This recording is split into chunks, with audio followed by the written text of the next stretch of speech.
அஸ்ஸலாமு அலைக்கும் ரஹ்மத்துல்லாஹி பரகாத்துஹு. அல்லாஹ் தாலா மனிதர் படைப்பை சிறந்த படைப்பாக படைத்திருக்கின்றேன் என்று நாம் முதல் மனிதனாக ஆதம் அலைஹிஸ்ஸலாத்து வஸ்ஸலாம் அவர்களை அல்லாஹ் படைத்திருந்தான். அல்லாஹ் எப்படி படைத்தேன் என்று குர்ஆனில் கூறுகின்றான். தட்டினால் சப்தம் வரக்கூடிய சுட்ட களிமண்ணால் என்ன செஞ்சுருக்கேன், நான் மனிதனை படைத்திருக்கேன் அப்படின்னு சொல்லி அல்லாஹ் தாலா கூறுகின்றான். இந்த மனித படைப்பிலேயே அல்லாஹ் சிறந்த படைப்பாக படைத்திருக்கேன்னு சொல்கிறான் மனித படைப்பை.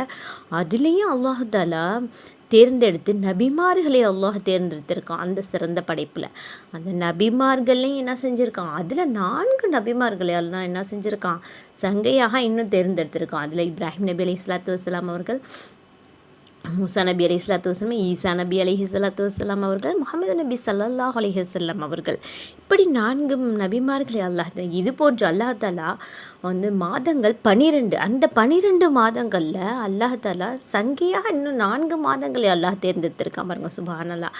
அந்த 4 மாதங்களில் தொடர்ந்து வரக்கூடிய துல்கஹ்தா, துல்ஹஜ், முஹர்ரம், பிறகு என்ன செய்து ரஜப்.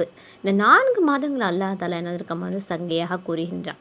இப்போ எதுக்காக குர்ஆன் இறக்கப்பட்ட மாதம் நம்மளுக்கு லைலத்துல் கத்ர் இரவு, ரமலானுடைய மாதம், அது கண்ணிய மிகுந்த மாதம். அது அல்லாஹ் அந்த மாதத்தை தனித்துவமாக கண்ணியப்படுத்துகின்றான்.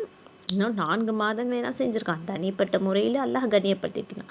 இப்போ எப்படி நம்ம ரமலான் மாதம் வரப்போகின்றதுங்கும் போது நம்ம முன்கூட்டியே என்ன செய்யணும், அந்த ரஜபு மாதத்தை அல்லாஹ் அனுப்பி அதில் என்ன செய்யலாம், நீங்கள் நல்ல அமல்கள் புரியணும், பாவங்களை விட்டு நீங்கள் தவிர்த்துக்கணும், நீங்கள் யாரிடத்துலையும் சண்டையிடக்கூடாது, ஒற்றுமையாக வாழணும், நல்ல குணங்கள் இருக்கணும் நம்மக்கிட்ட. இது எல்லாத்தையும் நம்ம என்ன செய்யணும், முன்கூட்டியே நம்ம என்ன சரி செஞ்சு கொண்டே இருக்கணும். உங்களுடைய மாதம் வரக்கத்துடைய மாதம் வருகின்றது. இப்போ ஒரு சொல்லணுன்னா, ஒரு உதாரணமாக சொல்லணுன்னா, ஒரு கல்யாணமோ ஏதோ ஒரு ஃபங்க்ஷன், இப்படி ஏதோ ஒரு தேவை இருக்கும் நம்மளுக்கு. அதுக்கு என்ன செய்வோம், நம்ம முன்கூட்டியே நம்ம தயாராகுவோம்.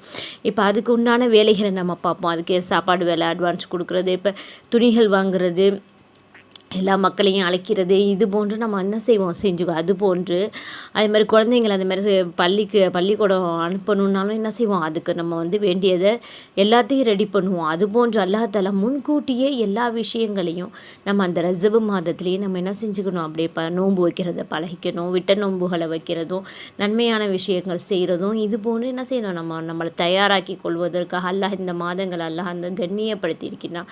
நம்மளுக்கு முன்கூட்டியே அல்லாஹ் இந்த ரஜபு மாதத்தையும் வர வச்சிருக்கான். இன்ஷா அல்லாஹ் நம்ம அந்த மாதங்களில் நிறைய நன்மைகளையும் பாவத்தை விட்டு தவிர்த்துட்டு நம்ம சகோதர சகோதரி ஒற்றுமையாக இருந்து, நம்ம அண்டை வீட்டாரிடமே சண்டை சச்சரவு இல்லாமல் நம்ம ஒற்றுமையாக வாழணும். எல்லா மக்களையும் என்ன செய்யணும், நம்முடைய மக்களாக நினைக்கணும். இன்ஷா அல்லாஹ். அஸ்ஸலாமு அலைக்கும் வரஹ்மத்துல்லாஹி.